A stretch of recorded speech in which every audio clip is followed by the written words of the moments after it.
Blake, thank you for joining us on this endeavor.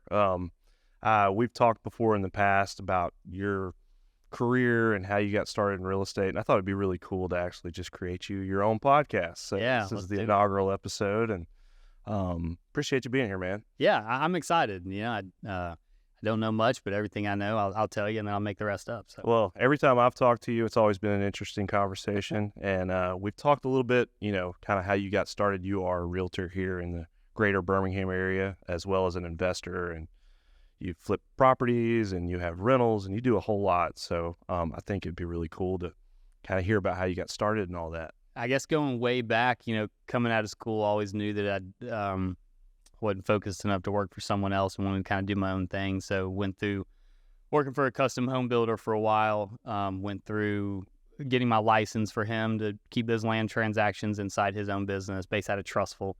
Small husband and wife team, so a couple houses a year, but I was on site swinging hammers, kind of doing everything involved in building the house. And it was cool. I got to see the office work as well, so understood the ordering, the structure, the organizing the subcontractors and how all that comes together. But then also some days I'm out there pouring concrete, right? So physically learning how to build the house.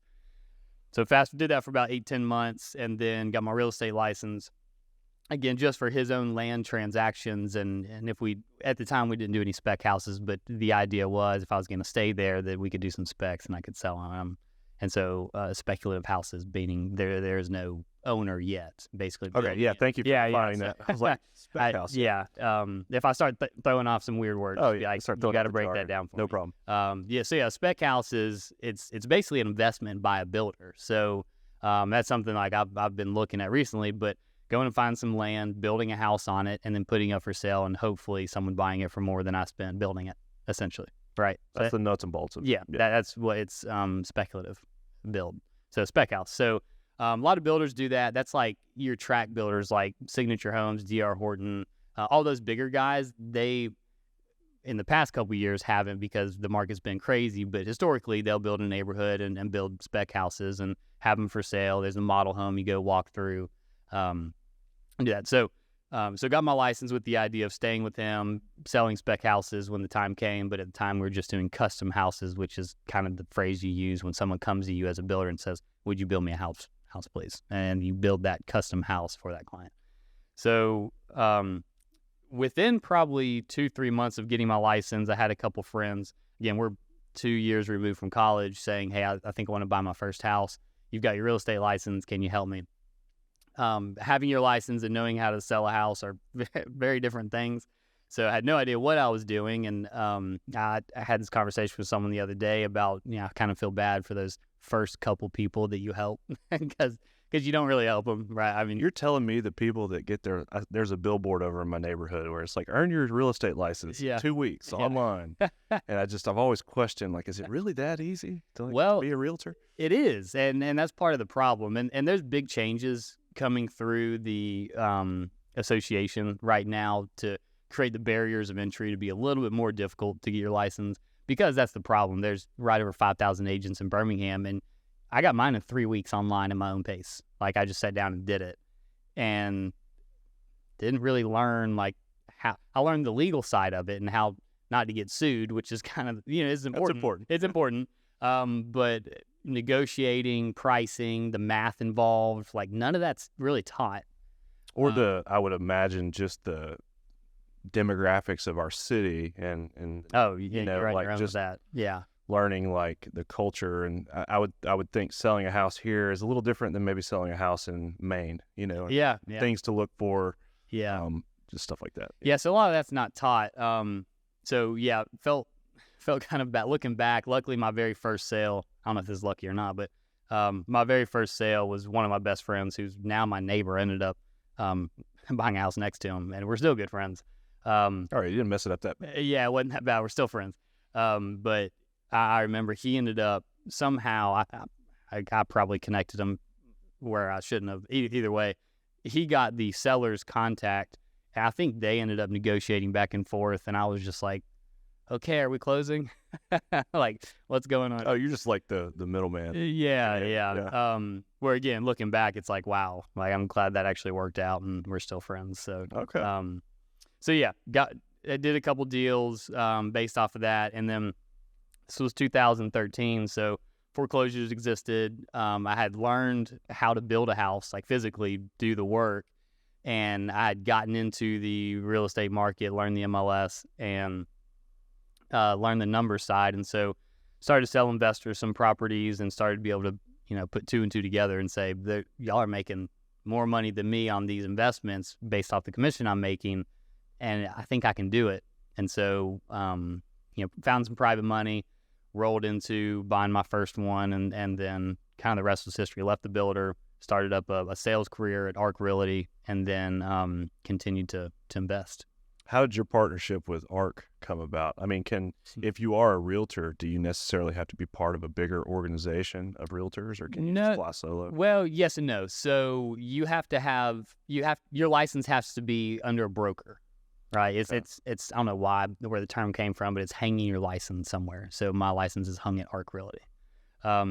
Was that just like a safety net, or I mean, what's the purpose of having that? I think it's from I truly don't know like the correct answer. I would assume it's from so to get your broker's license, a completely different test. You've got to have your sales license for at least 2 years. And so there's a lot more assumed knowledge and experience that goes in with having a broker's license. And so I think the idea is you can't be brand new out of real estate school and just be on your own, out doing your own thing with no guidance or oversight. Okay, so there is some oversight in that respect. As far as a realtor has to at least be under some other bigger, technically. Yeah. Now, if you I've just never gotten my broker's license, but I could go take the broker's test and then go start Blake Schultz Realty if I wanted to.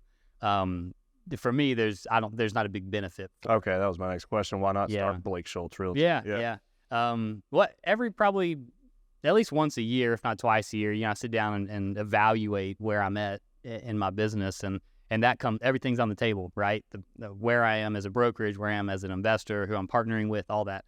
And, that comes up and I reevaluate it, and just time and time again, it just makes more and more sense for me to be at ARC just based off the tools and resource and knowledge and office and everything that they support their agents with that would go away if I was at other brokerages or by myself.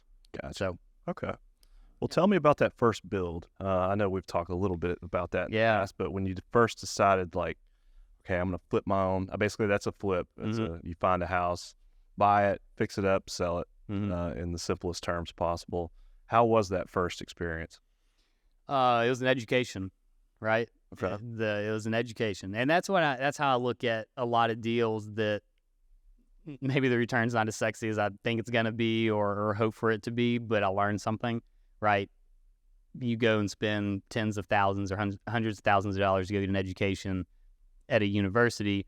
I can go and hopefully not lose money to get an education doing it hands-on. And that's, I'll learn very, very hands-on. I'm not going to learn much from a textbook. So That's kind of my style anyways. And so I learned a ton. That's my positive spin on it because we only made $500.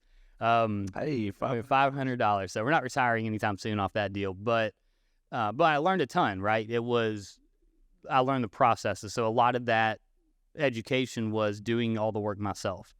So I was in there laying hardwood floors. I'll never forget, I was building a railroad retaining wall, kind of tied in, they tie in like that.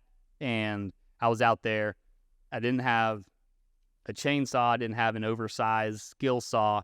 I had a little 8-inch blade, circular saw, and those railroad ties are what? You got to cut it 4 times. Well, so you roll it. I cut it, roll it, cut it, roll it, and then there's still this much in the middle it couldn't reach. So they were handsaw, and my God! And that's how I built that. And I'll never forget. It took me 2 or 3 days. I had a yellow jacket's nest. I'll send you the picture. I had a yellow jacket's nest in the middle of it. It stung me on the eyeball. I'm out there just dying. Yellow jacket. Yeah. My whole face was this big. And I'll never forget that because it's I went through that. I understand the process, but also just kind of went through the pain of doing that. And I think, I don't think it's necessary for everyone to go through that exact experience, but for someone who says, hey, I'm going to flip houses and I'm just going to sit back and kind of run it without really getting in the trenches and getting my hands dirty first. I think there's something to be said with that. And again, I'm a little biased because I did it, but I think that adds some value and maybe adds some meat to what you're doing. Like you truly understand what goes into it because I've done it, right? Well, it would also give you a little bit of leverage if you have a contractor. I imagine you work with contractors now and they come in and try to do something maybe incorrectly or maybe not give 100%. You could kind of call them out a little bit better. It's like, hey, I know how this is supposed to go. I've done it myself. Yeah, like, it's funny you say that. Let's take another look. So this week, I'm flipping a house right now in Irondale. This week, all the finishes are going in, and I had my shower glass guy go out. I want a frameless shower glass, which is the nice one, right? It's not it's frameless, just a big piece of glass there with a door on hinges that attached to the wall. He goes out and he calls me. He said, Blake, the tile, this whole thing's not square. I can't do it. Like we cut square glass. I can't make this work. So I called my contractor and I said, hey man, what's going on here? This is out like a half inch. This is out 3/4 of an inch. Like all three of the 4 corners are not right. He said, well, remember when we did the demolition, we took this all the way down. We took out plumbing, electrical, tile, floor. We took out everything. It was down to the framing. And he said, remember when we got there, I told you part of the floors have kind of sunk a little bit in this house. I said, yeah, I remember that conversation. He said, you told me not to jack it up to level because when you do that, it can start cracking windows, start cracking all parts of the house. I said, yeah, I remember that. He said, well, that's why it's at a square, because the house has sunk. And so the house dropped a little bit level. And so I understand that logic where you're coming from, but I also understand that you started from a blank slate. You were down to the framing where you could put down Durarock, which is like that hardy board under tile. You can put down thin set, which is like the mud under tile, and you can build that up. You could have got it level. Yeah. Like there are ways to cheat and trim because nothing is framed perfectly, right? Brand new construction is not framed perfectly. Are you kidding me? Nothing's right. And that's the purpose of trim, and that's how you correct it. And so we had like an hour-long conversation. He was trying not to take responsibility for this, and because I've done it, I'm like, if I didn't know construction, if I was just an owner of a business trying to flip a house but didn't really know how it operated, I would have to say, okay, that makes sense. Now my option is a framed shower glass door, which to me doesn't look as high-end. And so when I go to list this house, if that's the only thing, maybe it doesn't change my resale price, but I think that's kind of a little check mark in the category of, hey, this isn't super high-end.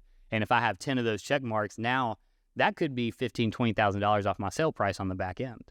And so, and that's something that I'm trying to communicate because my head of construction is starting to get into investing himself. And so I'm trying to communicate that to him and say, like, this is why this matters to me, is because directly to you, framed versus frameless shower glass, what does it matter? Who cares? It actually saves some money because the framed one's cheaper.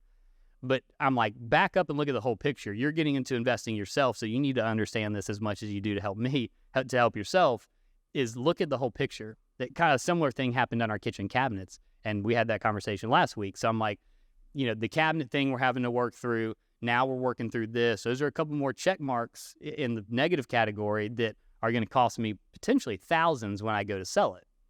And so kind of painting that picture and having that knowledge of how that's built up, can help, certainly, yeah. So after we had that, he went over there and he goes, okay, I'm retiling it. Okay. So problem solved. The death is in the details. Yeah. Take a note, I guess, there. Well, fast forwarding, you get into, I guess, you've got your realtor's license. When you did that first build, I know at some point you went out and got your own contractor's license. You are a licensed contractor. Mm-hmm. When did that happen, and when did you start pursuing more? I guess after that first flip and only making $500, were you fired up, or were you like, I'm never doing this again? Man, I was fired up, and it probably sounds weird because it took 10, 11 months of being out there almost daily. And I remember I joined a team at ARC, and I mean, I would be out there in, shorts that are strings hanging everywhere, holes in them, cut off T-shirts, boots, and just disgusting after swinging hammers for a day. And then I'd go show a house and show up Same day. same day, like within an hour, not like, and depending on who, if it was a kind of higher end client or someone I didn't know as well, like I'd go clean up. But sometimes, they get me as it is. What's up, man? And looking back, I'm like, man, that was bad showing up, in a cutoff shirt. But I think and I could be making this up, but maybe to an extent, it led some credibility of Blake's not just a realtor, he's flipping houses. And when you're, I don't know how old I was, 23, 22 years old, right out of school, when most people are in their first job in an apartment, being able to show them a house and saying, I'm an investor, I'm flipping houses, not really going into the detail of what that actually looked like. I'd like to think that kind of spoke some volume about my experience and knowledge. Yeah. Maybe it didn't, but I'd like to think that it could have. So what are some of the ups and downs being a realtor and an investor, and kind of knowing both sides of those? Which do you prefer doing, or is it kind of love for both? Yeah, I enjoy both, right? And I think I'll never not do both because I enjoy it. I think I'll be more selective once I get to the point of being financially free and doing what I want, what I enjoy, which is what I try to do now, but still got to eat. I enjoy both. So I think on the realtor side, and this is one of the reasons I created a team, one, so we can grow and scale at Arc Realty, but also so I can be kind of choosy on the clients that I want to work with. And I like working with people, and I want to work with people who want to work with me. And that's what I tell people. We have listing agreements that, hey, you're signing this for 6 months, you're signed up with me, like it or not. But I tell them, look, if we're in week 3, give me a chance to fix it if we've got an issue. But if you don't want to work with me, if you're unhappy, let's part ways. That's best for both of us, right? You don't owe me anything. Let's just move on. Because if you don't feel like I'm providing the service that you deserve, then either I didn't do a good job leading up to the listing and talking about how we operate and what our expectations are, or I did, and then I didn't deliver after we go live. And both of those things are on me. Neither of those things are on the client. Now, if the client, I also have expectations for my clients, and if they're not living up to their end, and then they try to cancel the deal, I'm going to call them out on it, right? Because communication and clarity is key in being able to sell real estate with the client. But at the end of the day, I'm never going to hold someone to that. And so I think that's pretty big. But I think that's kind of the direction I'm headed, is working with people and where I am is working with people I enjoy working with who want to work with me. So you are under Arc Realty, but you also have a team that's kind of under you. Mm-hmm. Okay, so I just want to understand how that's structured. Yeah, so started the Blake Schultz team, and that derived from hiring a real estate coach to help me with my business and help it grow. And the way we're structured is I've got buyer's agents on my team. And so the idea is I primarily work with the listing, and then they work with the buying side. Okay. And so if I've got, and the idea behind that is, they are buyer's experts, period. And so if they've got a client that wants to go see a for sale by owner, like the stigmatism behind an agent calling a for sale by owner is, oh, this person's just trying to get my listing. No, I really want to, I don't even do listings, right? They can say that. I don't even list houses. I'm here to truly try to sell and show your house. Mm-hmm. And so they focus on, and they really focus on certain areas as well. Like if it's just Hoover, just Vestavia. Of course, we've got knowledge of the greater Birmingham area and we'll go all over, but really honed in that focus on a certain area to truly be the buyer's expert in one little area. And so the goal is for each one of the agents on my team to be the absolute best buyer's agent or real estate agent representing a buyer in that specific area. Know all the red flags to look for and yeah. Well, and so again, I keep coming back to area, but know, like, all right, you're looking in Vestavia Hills and if it's in Vestavia, it's in West or East Elementary, that's a big deal. If it's Old Vestavia versus Caba Heights versus Liberty Park. Sure. Like, okay. So yeah. So knowing where it is and then knowing the values inside those areas, right? Like, oh, this place is way overpriced, or yeah, maybe this is a good deal. This is a little underpriced. Yeah. You know what I mean? And knowing that in a split second. Yeah, I mean, because we get listings sent to us daily. So 4.3, 2,800 square foot that's been flipped correctly in Caba Heights on the market for $950,000. Well, Julia's going to say, that's way overpriced. That's way too much. That's worth $675, $700 a year ago because the market was crazy. If it brings $650 today, that's great, right? Yeah. And boom, she knows that. And so if you're talking to a client and the client just gives you an address and you can immediately come back and say, here are the comps on that street that just sold. Here's what that's house worth if it has X, Y, and Z. I mean, as a client, if an agent comes back to you immediately with that instead of, hey, let me look into it and I'll let you know, how much more confidence do you have in that agent? Or in your overall purchase, Yeah. I mean, so that's the idea behind the team is let them just be the absolute buyer's experts. Now, I'll get involved on a couple occasions if it's an investment and it's not one of my investor focused agents working on it. I'll help them through that. Of course, I'll help them through anything they're working through, but specifically that if they need help running numbers or analyzing the deal from a construction standpoint. And then if it's if you wanted to buy a house, I'll help you, right?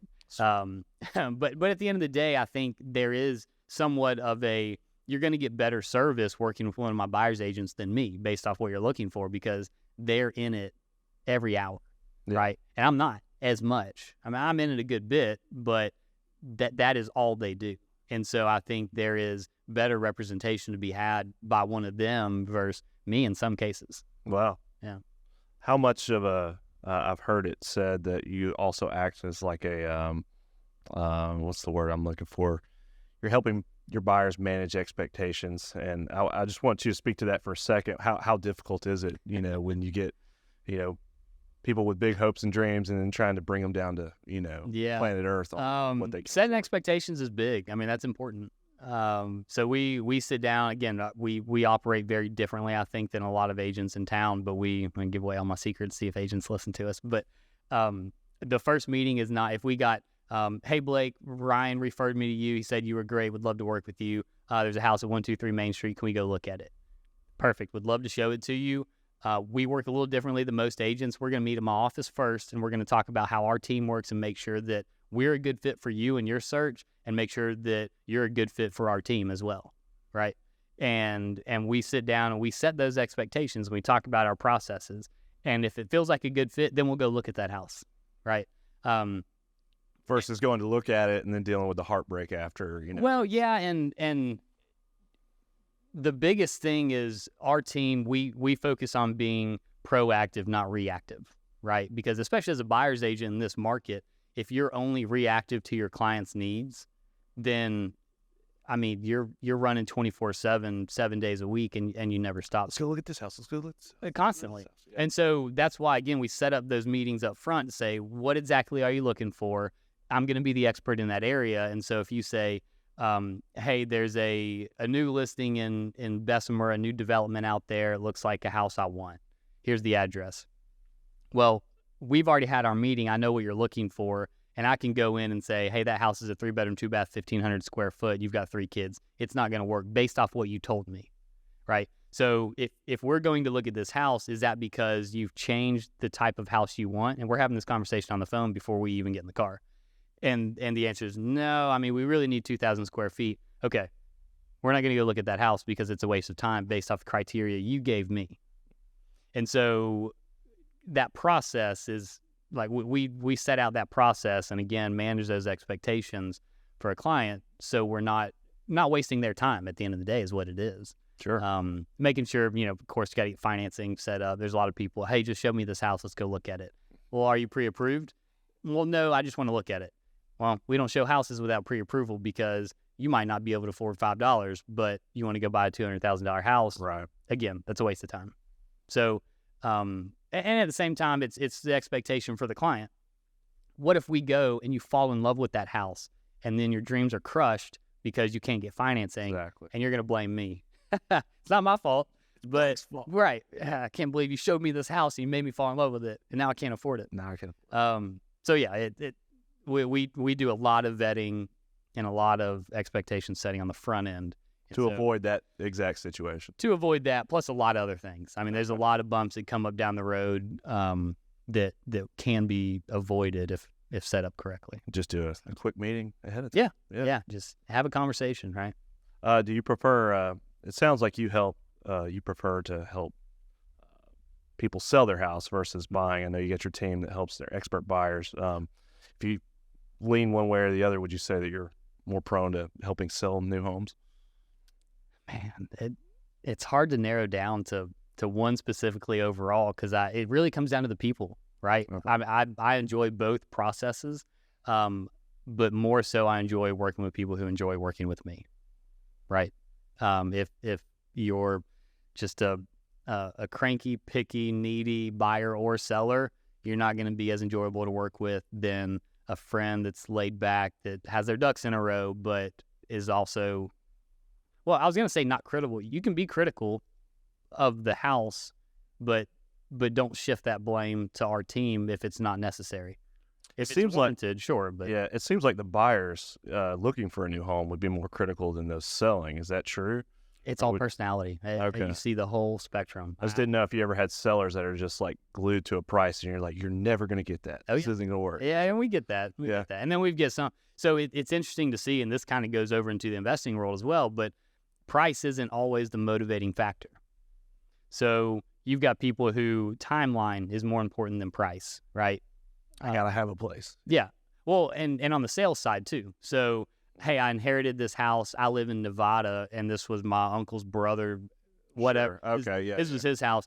I'm worth $500 million out here. I don't have time for this house. Get rid of it for me, right? Don't call me till it's sold. I don't have time to mess with it. You get those a lot? No, I wish I did. But it's not. Get rid of it. I mean, it's not unheard of. Like that does, not that exact scenario, but where money is not the driving factor, happens more than you would expect. And it's more, like I said, that kind of bleeds into the investment world because we see it there more of a distressed property. But every now and then it's, someone inherited a house. I've got one now in Hoover. It was an inherited house, and money's important. They've got some stuff to pay off from the house, so they can't just give it away. But ease of selling and just not having to worry about it, not have the listing out there for months at a time, they would rather take a little bit less and get it gone versus trying to get top dollar an extra $5,000-$10,000, but we're okay waiting until January, right? That's not the case. So it's really, and that's part of that meeting when we sit down together to decide, goals? right? Yeah. What are the goals? Because a lot of agents assume it's dollar, and that's not a bad assumption to make most of the time. But I think when you start assuming, you're already starting off on the wrong foot. Right. So if you really figure out what those goals are, then you can build a plan around those goals and the client's goals, obviously. This past year, I'm no expert in real estate or the market in general. We bought a house going on 5.5 years now. So I'm glad we bought our home when we did. We live over in the Avondale area, but I know that it's been crazy lately. What's the market currently doing, and do you foresee any big changes coming soon to those who may be waiting for prices to come down, or maybe if someone's thinking about selling, waiting for prices to go up? What's the market look like? Yeah. All the information we're being fed from people a lot smarter than me says you're going to be waiting a while, right? Prices are here to stay. Prices are here to stay. They'll settle a little bit. What we're hearing and what we're starting to see already about 2-3 months ago, the shift's already happening, is kind of going back to pre-pandemic levels. 2019 is kind Interest of rates are going up. Rates are going up. They touched 7. I think they're back down to mid 6s right now. Wow, really? Which is crazy. That is. And so it was like 3% or less than 3%. Oh, dude, I have some clients that pulled in like 275. 275. It's like free money. Wow. It's crazy. So what we're seeing, because those rates go up, is a lot of different types of products from banks. So conventional 30-year loan that's that rate we're talking about. If you go to a 15-year, usually that's dropped down a little bit. But what you're seeing is ARMs come out, is adjustable rate mortgage. And the terms vary on that, but basically the bank has the right to adjust the rate on your mortgage based off where rates go. Why would anyone sign up for that? Yeah. Well, so we're doing a deal now where I'm doing that. It's that commercial deal. And it's because, and again, mine in that commercial deal is locked for 5 years. Okay, so for at least 5 years, your rate's right. So it's a skyrocket. Kicking the can down the road, right? But so the problem is, and here's the problem is, and you're seeing it in 300,000 and lower, and kind of the that's a lot of money. So this trying to figure out the right way to say this, but the kind of lower income the population that is buying that house, that product, and is kind of maxing out their debt to income ratio and their ability to purchase. Like they're pre-approved for barely 300, or for an ARM, an ARM that's at an adjustable rate mortgage at 5%. But if they went to a 30-year conventional loan that is 6.5%, they're only approved for 265.